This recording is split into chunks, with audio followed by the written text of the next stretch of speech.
can't just talk about Louisiana where they're at now, in northern Louisiana. You have to also talk about Arkansas and Oklahoma, former Indian territory, because all that was Wasatch proper, up until very recently, up until the 16th century, okay, when the French and the Spanish started moving into that territory. All right. Then from there, we're going to go out west a little bit, and we're going to talk about Arizona. We need to talk about Arizona. If you want to talk about ancient American history, the real people that was here running this place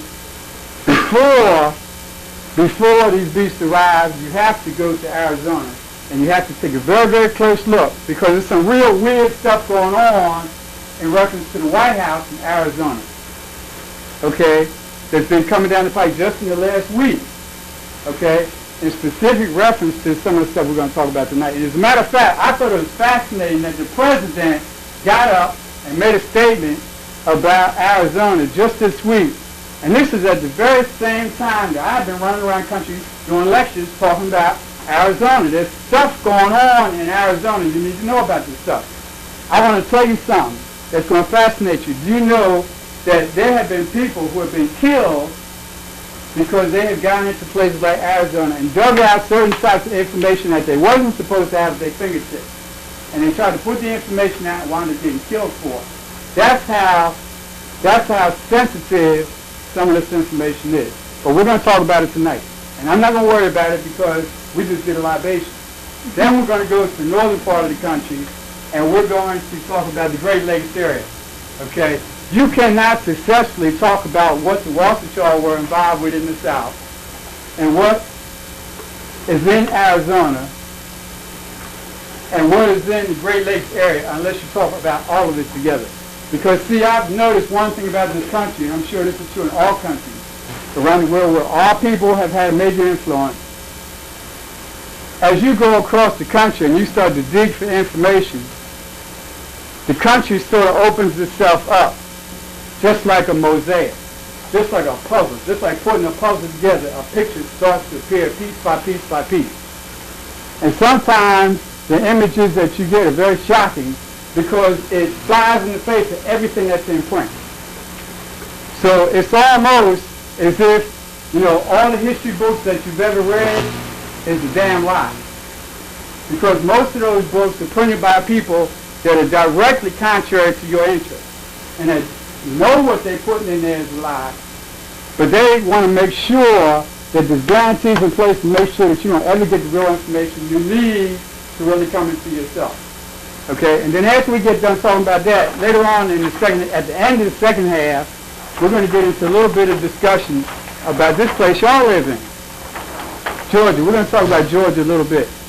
Okay? And then tomorrow, we're going to get into a little deeper discussion about this specific area of Atlanta, because there's going to be some things happening, and the discussion tomorrow, the lecture tomorrow, is completely different. It's a completely, totally different lecture, but it's going to be hinging on some of the stuff that comes out of tonight's lecture, okay? Because tomorrow we're going to specifically talk about predictions for the year 2000, and it's going to be some wild and woolly stuff coming straight in your face down the pipe.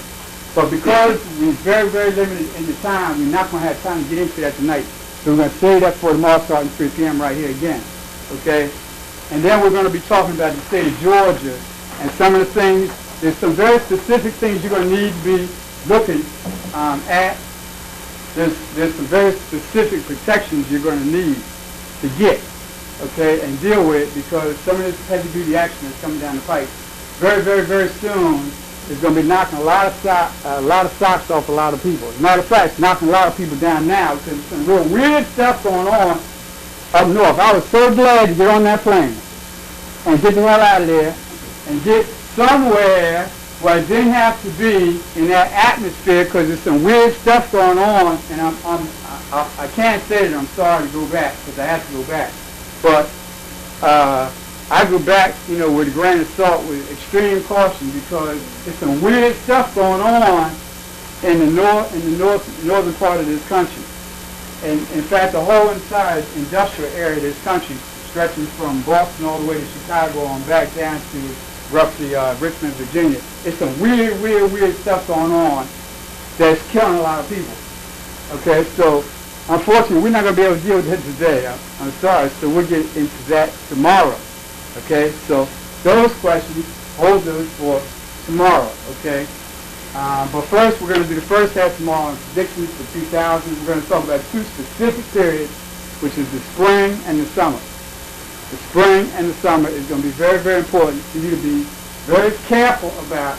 And then we're going to talk about this stuff that's coming down the pipe in reference to your specific location right here. There's some minuses, but there's a lot of pluses, and you have to be able to know how to sift through the two and latch on to the strengths. There's a lot of strengths here in this place. And you have to know how to identify those strengths and use those strengths as a matter of protection against some of this crazy stuff that's coming out of these power centers. All right? Because, see, these people that run this place, they're in kill mode. They're definitely in a kill mode. All this wild stuff that you hear by way of rumor about, the secret government and Illuminati and all kind of secret organizations, all that stuff is true. Whatever you hear in terms of rumor about secret plans and secret stuff going on, you better assume that it's true, because it's a lot of weird, crazy programs coming down the pike, and it's actually in action now. Okay? And we have certain types of things we can use for protection against some of the stuff that they're doing. But you have to be real careful, and you have to have a real good eye for watching out for some of this stuff. It's no accident that you see more and more people, for instance, just going nuts. That's no accident. It's no coincidence. And it's not your imagination. There's definitely a reason for that. There is a program for that. This is definitely stuff that's been programmed a long time ago, and this kind of stuff we see now is only warming up. We're going to see a lot of real dicey actions coming down the pipe. And in fact, there's going to be a lot of patterns that we saw last year that are going to be coming back again this year almost the exact same way. Okay? And we're specifically tomorrow, we're going to be talking about the weather. You need to know some things about the weather, because there's some real weird stuff going on with the weather. When I came down here from Philadelphia, not only was there not one single cloud from Philadelphia to Atlanta, Georgia, that's a distance of 800 miles. There's not one single cloud in that whole distance. But even more than that, do you know there was not one single flake of snow on the ground? In mid-January, there was not one flake of snow. You need to be raising some questions about what's going on here. There's something going on here, and you better get hit, because a lot of people are dying because there's no snow. There's a direct connection between the two. There's supposed to be snow somewhere on the ground, but yet you can get in a plane and you can fly all up and down this East Coast, and you won't find one flake of snow anywhere on the entire eastern seaboard of the United States. I know that because I just did it. I just seen it. That is totally out of character. There's something wrong with that. Okay, that's just one tiny little example of some of the weird stuff that's coming down the pipe. Okay, so we'll be talking about all that stuff. That's for later. We can't deal with that now. All right, let's get back to the subject. How many of y'all ever heard of this group called the Walker Chart? Oh, okay, great. For those of y'all who don't know about the Walker Chart is a group of people who have been around here for at least 5,000 years. Okay? Now, we only know about the Walker Chart because there's an old lady over there in northern Louisiana who's been kicking up her heels for the last 20 or 30 years or so, talking about sovereignty and talking about her claim, her right, her family's right to the land. And a lot of the press has been branding this lady as some kind of off-the-wall nut for a long time now. In fact, they've been going a little bit further. They've actually been killing her family to shut her up because they're a little bit tired of her making these claims about sovereignty to the land in the northern part of Louisiana around a place called Monroe. Monroe, Louisiana is a town in north-central Louisiana. It's about 70 miles from Shreveport, okay, over there by the river, okay? And this woman has been fighting very valiantly, almost by herself, for the last 75 years to try to get her land back, because she claims that her people, who are called the Wasatchaw, W-A-S-H-I-T-A-W, owned this land for at least 5,000 years before anybody came in here and tried to take it from them. In fact, she says that not only do they own the 78,000 acres that was reaffirmed by the Supreme Court in 1848, but that they actually own about 30 million acres of land that actually run from Louisiana all the way up the river to Wisconsin. Okay? And once we get into the Great Lakes area, we'll be able to show you a few things as in terms of what kind of claims does she have to land that far up the Mississippi River. Okay? But the Wasatch are a group of people. Some people would call them Africans because of the way they look. Some people call them Moors because of the way their traditions are. They have definite traditions that seem like they're very Moorish. And some of these traditions have carried through these so-called Native American, what we know of as Native American nations. Okay, because if you study the Native Americans very carefully enough, you'll see that there's definitely some things going on with these people that don't match the current history. For instance, if you take a look at any books of American Indians, any picture books of American Indians before the Civil War, one of the most dramatic things that strikes you in your face right away is the fact that none of them look the way they do now. Almost all of those people, almost uniformly, before the Civil War, almost all of them uniformly look just like the folks in this room. Okay? In fact, there were some places where everybody looked like they was out of Africa. And in fact, not only did the people look like they was from Africa, but they actually built their houses like Africans built their houses. They wore their clothes just like Africans wore their clothes. Okay? And they had all types of traditions that seemed like they were straight out of the Maghreb, okay, in North Africa, where the Moors in Africa once thrived many hundreds of years ago. As a matter of fact, I just happened to stumble across this picture right here. I don't even know if this is available here, but this is I happened to buy this calendar out of a shop in Philadelphia. Brother owned this shop, and I bought the calendar because it actually looked nice. But then after I bought it, I happened to look a little bit closer at it, and I had to notice that there's some things on here that are very, very instructive with reference to this lecture. Because what's the most striking thing about this portrait?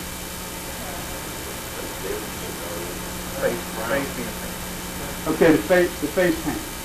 Now, what's unusual about the face paint? Somebody said it. Crescent. It's a crescent. It's a crescent. He not only has one crescent, he's got two crescents. He's got a crescent on his face, and he's got a crescent on his chest. Now, question. If this is an American Indian, what the hell is he doing with a crescent on his chest? Okay? And for those of y'all who may or may not know it, that crescent was a very, very common symbol among many of the native tribes for many thousands of years, long before the Europeans were ever on the continent. It was a very, very common symbol all over the place. Not only the crescents, but I have other pictures that I didn't bring with me that actually show many of the native leaders, not with feathers in their heads, but with turbans. Among the Cherokee Indians, as a matter of fact, who used to live right here in this territory. This is all Cherokee territory we're standing on, sitting on. It's very, very common for Cherokee chiefs to have turbans and crescents, like this one here, for instance. This is another code of another chief, and you see that crescent on his chest. Okay? Oh, that's the same one, right?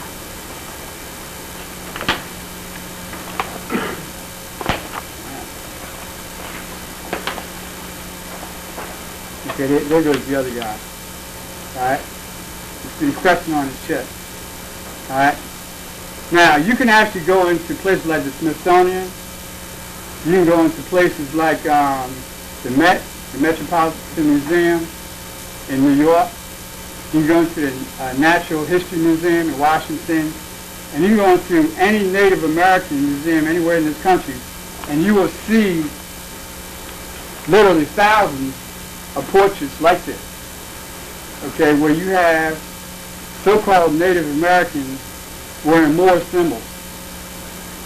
Okay, that is totally incongruous with the history. This is not supposed to be happening. And as a matter of fact, for a long, long, long time, the United States government did everything in their power to keep these images out of the public for a very specific reason. They didn't want anybody saying that there was a common denominator between these so-called Native Americans and the Moorish tradition.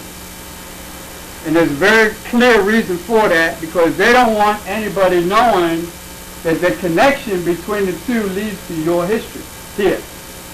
And not only does it lead to your history here, but it also opens up a whole gigantic Pandora's box, because there are a lot of people who are fronting as Indians, quote unquote, who are not Indians at all, the Europeans. A lot of these reservations got a big problem now because they got a lot of blonde-haired, blue-eyed people running around with feathers in their head at the powwows, pretending that they're Indians because they're trying to lay claim to the land. Because all over America now you have natives who are issuing sovereignty demands. They get real heavy and deep into the sovereignty issue because they know what FEMA is all about. And if you can make the connection between FEMA and the rising tide of sovereignty issues, then you know that there's something really serious going on in this country in terms of busting the joint up. Okay? And in terms of certain people knowing what to expect when certain other kind of things come down the pipe. So all these native nations are now getting into the full sovereignty piece. Okay? And the government is pushing this stuff. In fact, there was an article out just recently. There's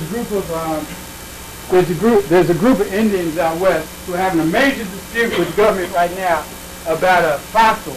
Actually, it's a skeleton that was found a couple years ago. And they called the skeleton Kennewick Man. Right? And there's a huge debate about this thing called the Kennewick Man, because the Indians, so-called, are claiming that this is the ancient Indians from 5,000 years ago. Originally, it's claimed for 5,000 years ago. Well, now the United States government has done so-called forensic tests on this skeleton that they dug out. And they come to the grand conclusion that, I don't know if you did this on the camera, they come to the grand conclusion that it's a 9,000-year-old man, and the 9,000-year-old man is a Native American. Okay? That's called Kennewick Man. But they're 9,300 years old. Federal archaeologists have concluded that he's an American Indian. Studies have established the Kennewick Man as one of the oldest and most complete skeletal remains ever found in North America. The skeleton most likely is descended from North Asians who migrated across the Bering Strait across a land bridge that existed 12,000 years ago. But the issue is far from settled. Now, we all know by studying American history in grade school and high school and college that the Indians' ancestors come from Asians that came out of Siberia and walked across the Bering Strait about 12,000 years ago and set up shop. And these are so-called Native Americans because they got slant eyes. A lot of them got slant eyes. So the deduction is that because they got slant eyes, they had to be from Asia. Okay? Period. End of discussion. Therefore, there is no rap about no more. In other words, there's a very clear break between anything that you have to do in terms of sovereignty and these so-called Native Americans. So they go and find a skeleton out here in the Southwest that turns out to be 9,000 years old, and because they have a group of so-called Indians laying claim to the skeleton, the government gets a bunch of people to run the skeleton into a lab, and they say, oh, okay, this is an Indian, and his ancestors came across the Bering Strait. It's very important for them to project that message. Because by projecting that message, that dismisses you and any claim that you have to the land. In other words, it makes a priori the argument that the native nations have been making complete and total and incontrovertible. Which means that if the Wasatch, who are a moorish people, get up and make a claim and say, wait a minute, not so fast, we was here 5,000 years ago and we can prove it because not too far from Monroe, Louisiana, where the Wasatch are based, is a place called Poverty Point. Any of y'all ever heard of that? It's a place called Poverty Point, which is a big, big problem with the government because Poverty Point is a mound. It's a mound that they can date to at least 5,000 BC. And by digging into this mound, they had found it had upset these people. Because there are things inside some of these mounds that show, at least, even if they don't prove it, they demonstrate that there were people walking around in this place at least 5,000 years ago who looked just like you. It's a problem. Because they've been finding mounds all over the Mississippi Valley. There's a mound not too far from here called Etowah that they won't even allow you to get into because they don't want people snooping around. They especially don't want people looking like you snooping around because you might stumble across something. You might stumble across some rocks. Okay? Now, this is one of the rocks that was found in a place called Burroughs Cave in 1985. Burroughs Cave is in Illinois, southern Illinois. We're going to get into this much later on. But there's an old white man named Burroughs who went into this place, actually went into a cave that was